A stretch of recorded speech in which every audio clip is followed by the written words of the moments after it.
Hello my dear students, welcome back into Anjeer Singh academy. तो चलिए आज हम बात कर रहे हैं क्वेश्चन नंबर 91 जो कि वेब बेस्ड एप्लीकेशंस का क्वेश्चन बैंक। आपको मैं टोटल 113 क्वेश्चंस का सॉल्यूशन बता रहा हूं जो काफ़ी इंपॉर्टेंट है आने वाले एग्जाम के लिए, और इससे आपको काफ़ी फायदा होगा। अगर आपने इस वीडियो को नहीं देखा है तो देखिए, पीछे के सारे वीडियो आप देख सकते हैं। चलिए बात करते हैं question number 91। Prevention is always better than cure is a well known saying. You can't avoid being online, but you can definitely be cautious while doing any online transaction. तो list down any three precautions. तो वो precautions क्या है जो आपको लेने चाहिए? Question paper 2020 में पूछा गया था। तो precautions while doing the online transactions में आपको स्ट्रॉन्ग पासवर्ड का यूज करना चाहिए। आपको पासवर्ड किसी को नहीं बताना चाहिए। आप साइट्स को ऑथेंटिक सिस्टम पे ही ओपन करें और उसके बाद हिस्ट्री को डिलीट करना बिल्कुल ना भूलें। Explain any 5 initiative taken by government to promote e learning. ये भी सैंपल क्वेश्चन पेपर 2020 से लिया गया है, सॉरी क्वेश्चन पेपर 2020 से लिया गया है। तो initiative taken by the government to promote e learning are launching of NIC net in 1987। The satellite based computer network का लॉन्चिंग किया गया था गवर्नमेंट से। टीवी चैनल्स का लॉन्चिंग किया गया एजुकेशन के लिए। ऑनलाइन लर्निंग वेब एप्लीकेशंस का डेवलपमेंट किया गया गवर्नमेंट के थ्रू। ठीक है। एनसीईआरटी पोर्टल का लॉन्चिंग हुआ।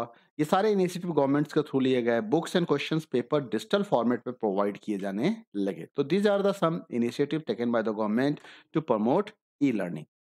Which of the following describe a e-commerce? Doing business electronically, doing business, sale of the goods, all of the above. तो actually doing business electronically come under the e-commerce, क्योंकि e-commerce का मतलब होता है electronic commerce. Which types of the e-commerce focus on consumers dealing with each other? Question paper 2019 से लिया गया है।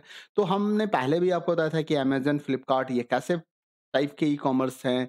तो ये business to consumers E commerce हैं। Online shopping has become a craze these days.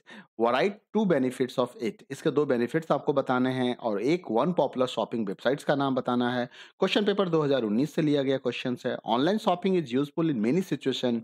Some of the situations are customers does not have enough time to visit a store and purchase goods. मान लिया आपके पास समय नहीं है कि आप वहां जा सके। Store where you will get you need may be very far off, वो ज्यादा दूर हो सकते हैं आपसे। The money spend in travelling to a store, parking the car, ये सब बच जाता है जब आप ऑनलाइन शॉपिंग करते हैं। प्रोडक्ट जो भी आपको चाहिए हो सकता है मार्केट में अवेलेबल नहीं हो, तो आप इनसे भी बच जाएंगे। क्योंकि जब आप ग्लोबली सर्च करते हैं तो आपका प्रोडक्ट कहीं भी किसी भी शॉप में मिल रहा हो, किसी भी ऑनलाइन शॉपिंग पे मिल रहा है, तो वो आपके लिए अवेलेबल हो जाता है। You want to send a product to friend. अगर फ्रेंड को भेजना है तो बड़ा इजी होता है। आपको जस्ट डिलीवर एड्रेस चेंज करना होता है, रिसीवर एड्रेस चेंज करना होता है, अपने आप उसी लोकेशन पे प्रोडक्ट की डिलीवरी हो जाती है।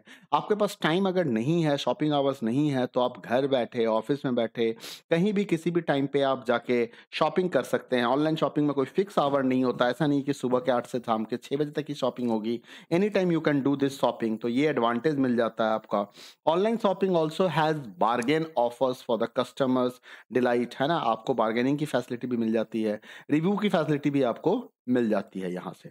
पॉपुलर ऑनलाइन शॉपिंग वेबसाइट्स में अमेजन, फ्लिपकार्ट, मीशो एक्सेट्रा और भी कई सारे हो सकते हैं। क्वेश्चन नंबर 96 है, right any three challenges being faced by the government in digitising the India. मतलब तो 2019 का क्वेश्चन पेपर है ये। 2019 में पूछा गया था यही क्वेश्चन पेपर कि डिजिटाइजिंग ऑफ इंडिया, मतलब इंडिया को डिजिटाइज करने के लिए हमें किस चीज़ का ख्याल रखना होगा। तो आइए जरा इस क्वेश्चन को देखते हैं। कहता है कि three challenges being faced by the government in India are automation of all headquarters and district office. क्योंकि जब आप डिजिटाइजिंग कर रहे थे तो सभी हेडक्वार्टर्स और ऑफिस को आपको ऑटोमेशन करना था।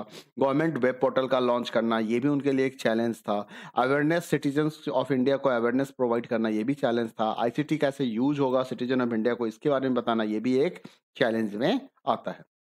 What is web application?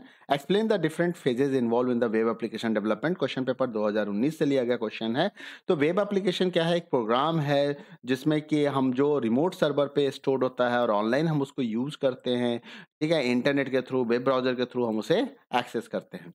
किसी भी वेब एप्लीकेशंस के या किसी भी सॉफ्टवेयर डेवलपमेंट के 4 फेज होते हैं। रिक्वायरमेंट डेफिनेशन फेज होते हैं, जहां पे आपको प्रॉब्लम को आइडेंटिफाई करना होता है, स्टेटमेंट को आइडेंटिफाई करना होता है, जहां पे स्कोप ऑफ द प्रॉब्लम को आइडेंटिफाई करना होता है। डिजाइन फेज होता है जहां पे आप एप्लीकेशंस को डिजाइन करते हैं कि आखिर उस काम को कैसे करेंगे, किस तरीके से किया जाएगा। इम्प्लीमेंटेशन फेज जहां पे आप बैकएंड डेटाबेस क्रिएट करते हैं, फ्रंट एंड एंड इसके बीच में कनेक्टिविटी प्रोवाइड करते हैं। बैकएंड जहां पे डेटाबेस की बात होती है, फ्रंट एंड जहां पे यूजर इंटरफेस की बात होती है, इंटरेक्शंस की बात होती है, स्क्रीन की बात होती है उसे हम फ्रंट एंड कहते हैं। टेस्टिंग फेज़ जहाँ पे आप इस प्रोजेक्ट को टेस्ट करेंगे जो आपने एप्लीकेशन बनाया है, front end and back and के कनेक्टिविटी को भी चेक हो जाता है। आप फ्रंट एंड के थ्रू डेटा प्रोवाइड करते हैं, बैक एंड पे वो स्टोर हो रहा होता है। फ्रंट एंड के थ्रू आप प्रोसेसिंग की एक कमांड देते हैं और बैक एंड से वो डेटा लेके प्रोसेस कर रहा होता है। तो ये सारा फेज़ जो है वेब एप्लीकेशन डेवलपमेंट के अंदर आता है। Online shopping is an e-commerce applications where the customer can purchase goods over the internet. There are several websites where the customer can go for the online shopping. Select from the options given below which of the following is not an online shopping website. तो इसमें से कौन सा online shopping websites नहीं है? तो coursera.org जो है वो ऑनलाइन वेबसाइट्स नहीं है, बाकी सारे पे आप शॉपिंग कर सकते हैं, स्नैपडील, मिंत्रा और इन्फीबीम पे। Dash are the real-time lectures where user participate, may ask questions and can get their queries answer। ये दो सैम्पल क्वेश्चन पेपर 2021 एक्चुअली ये वेबिनार होते हैं। इसका आंसर यहाँ पे डी होगा। जो आंसर होगा वो होगा डी। वेबिनार इंटरेक्टिव ट्यूटोरियल्स मतलब रियल टाइम लेक्चर्स जो होते हैं वो वेबिनार होते हैं जिसमें कि आप क्वेश्चंस पूछ सकते हो। तो सही जवाब क्या है इसका? डी। ठीक है।